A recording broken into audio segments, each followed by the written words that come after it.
ആദ്യമൊക്കെ നമ്മൾ ഒരുപാട് ഗിഫ്റ്റ് ഐഡിയാസ് ചെയ്യാറുണ്ടായിരുന്നു. ഇപ്പോൾ കുറച്ചായി ചെയ്തിട്ട്. അപ്പോൾ ഇന്നും ഞാനൊരു അടിപൊളി ഗിഫ്റ്റ് ഐഡിയ ആയിട്ടാണ് കേട്ടോ വന്നിട്ടുള്ളത്. ഈ ഗിഫ്റ്റ് ഐഡിയ എന്ന് ഞാൻ പറയുന്നത് അതിൻ്റെ പ്രസൻറ്റേഷനാണ് കേട്ടോ. നമുക്ക് വേണമെങ്കിൽ ഒരു മിഠായി വരെ ഗിഫ്റ്റായിട്ട് കൊടുക്കാം.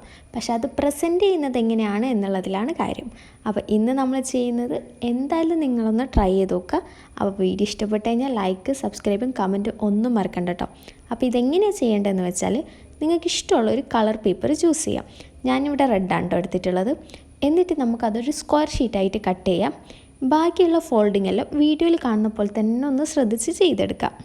ഈ ഫോൾഡിങ് ശ്രദ്ധിക്കാൻ പറയുന്ന വേറൊന്നും കൊണ്ടല്ല, നമ്മൾ ഈ ഒരു ബോക്സ് ഫുള്ളി ഇരിക്കുന്നത് ഈ ഒരു ഫോൾഡിങ്ങിലാണ് കേട്ടോ.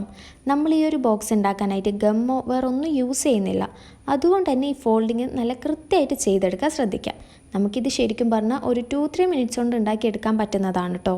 ഇപ്പം നിങ്ങളെ ബെസ്റ്റ് ഫ്രണ്ടിൻ്റെ ബർത്ത്ഡേ മറന്നെന്ന് വിചാരിക്കാം. അപ്പോൾ പെട്ടെന്ന് നമ്മൾ അവർക്ക് എന്തെങ്കിലും ഒരു ഗിഫ്റ്റ് കൊടുക്കണം എന്ന് ആലോചിക്കുമ്പം ചിലപ്പോൾ അതൊരു മിഠായി ആയിരിക്കും. അപ്പോൾ ഒരു മിഠായി ആയിട്ട് കൊടുക്കുന്നതിൽ നമ്മൾ ഇതുപോലൊന്ന് പ്രസൻറ്റ് ചെയ്താൽ കൊടുക്കുന്നെങ്കിൽ അത് അവർക്കും സംതിങ് സ്പെഷ്യലായിട്ട് ഫീൽ ചെയ്യും. അപ്പോൾ ഓല് ഹാപ്പിയാവും, നമ്മളെ ഹാപ്പിയാവും. അപ്പോൾ ഇനി നിങ്ങൾ ഗിഫ്റ്റ് ചെയ്യുമ്പം ഇങ്ങനെ ഒന്ന് ട്രൈ ചെയ്ത് നോക്കാം കേട്ടോ. അപ്പോൾ ഇഷ്ടപ്പെട്ട് കഴിഞ്ഞാൽ ട്രൈ ചെയ്യാൻ മറക്കണ്ട കേട്ടോ. അതുപോലെ തന്നെ വീഡിയോ ഇഷ്ടപ്പെട്ടാലും ഇല്ലെങ്കിലും അതൊന്ന് കമൻറ്റ് ചെയ്ത് അറിയിക്കുക.